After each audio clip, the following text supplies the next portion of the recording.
We can use and abuse it the way we want. Is this even important? Don't do that. Assalamu alaikum wa rahmatullahi wa barakatuh, and welcome back to the Ali Brothers YouTube channel. What topic do we have in store for the viewers today? So the topic we're going to be talking about today is the fact that in Islam, the body actually has a right over you. Meaning that the body has rights that you must fulfill as a person. What's commonly an issue for human beings is that when we're put in charge of something else or someone else, we tend to give it as much attention as it deserves. Generally the case. Some people, that isn't an issue and they do give themselves the right that's necessary, maybe too much, and they don't focus on others as much. But if this is an issue that you find yourself to be dealing with, that's what we're talking about today. In Islam, obviously, there's the idea that we don't actually own our bodies. That means that you need to take care of it properly because essentially it's not yours. Right. It's given to you as a gift from God. That's what we believe in Islam. We think the things that we have it's up to us and we can use it whatever we want. We can use and abuse it the way we want. Yeah. That's not the case. The things that we have, we're talking about the body here today, they don't belong to us. It's trust from God. And so if it's going to return to God, bringing it into a theological kind of paradigm, then we need to care for it and nurture it and develop it in the most appropriate and the best way, giving it exactly what is required. And what's great is that since that is a requirement in Islam, if you actually do that properly, that becomes worship. So you actually, not only are you getting rewarded for treating your body properly, but it's also, the great thing is it's benefiting you too. So it's a win-win situation. You're not losing anything out of this. You're getting rewarded for treating your body properly, and also you are more capable as a human being if you take care of your body properly. And what does that entail? That means getting the proper nutrition, getting the proper rest, moving a certain amount, getting your exercise in.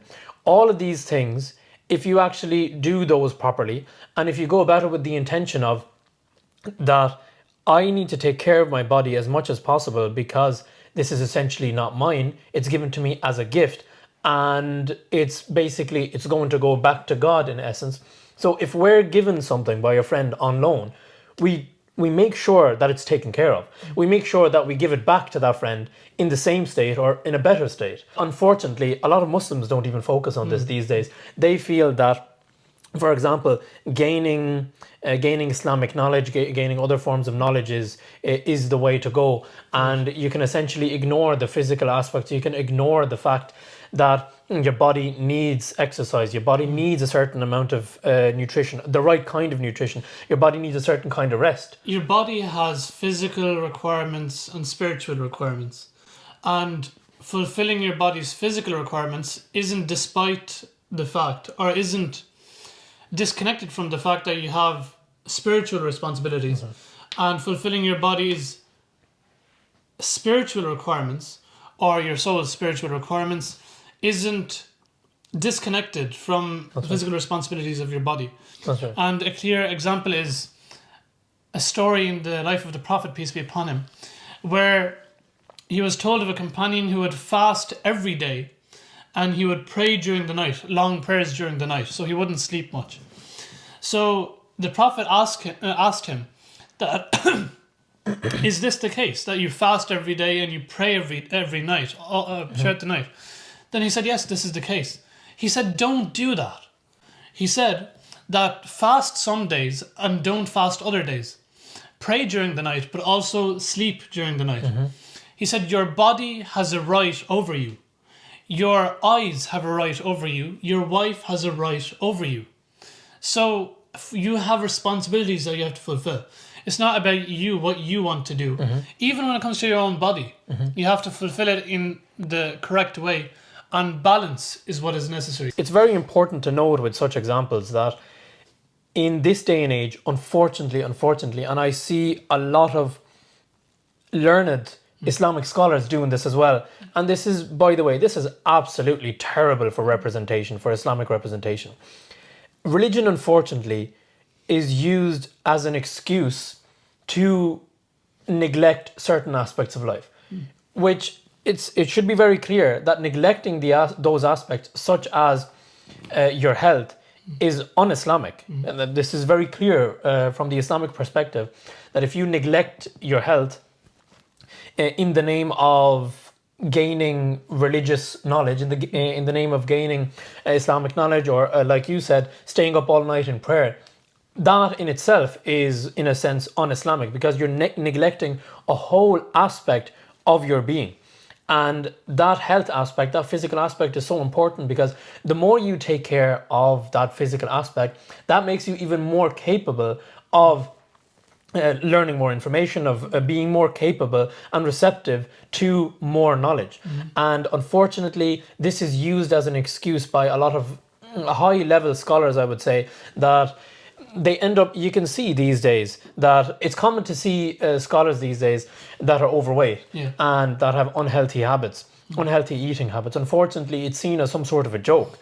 But like I said, if you look at the Islamic perspective, that in and of itself is completely un-Islamic. So using religion as an excuse to be lazy in one aspect is completely unacceptable, especially when you have to understand when it comes to the issue of representation, that's one of the first things that people are going to see. So if they see an Islamic scholar that is in shape, he regularly goes to the gym, it's very clear that he's healthy, it's very clear that he takes care of his body, and he rests well and all that, that automatically is going to serve as a fantastic representation.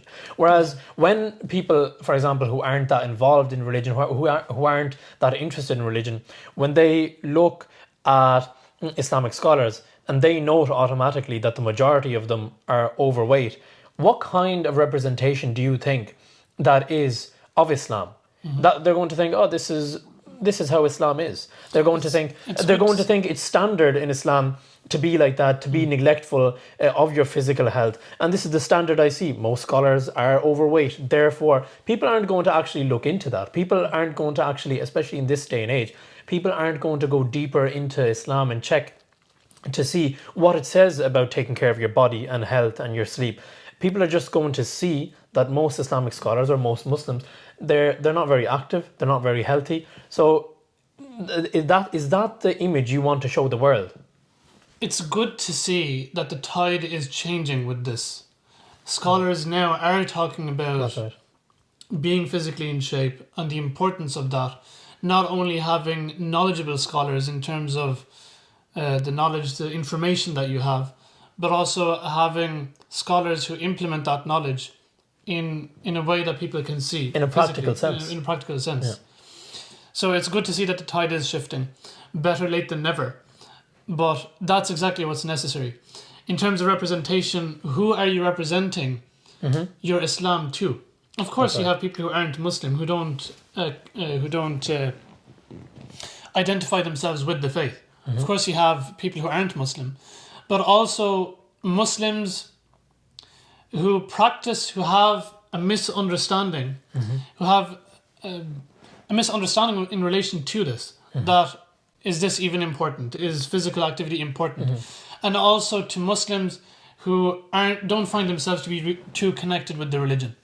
It will be much easier to connect with them if you're physically representing Islam in a correct way, in the most appropriate way.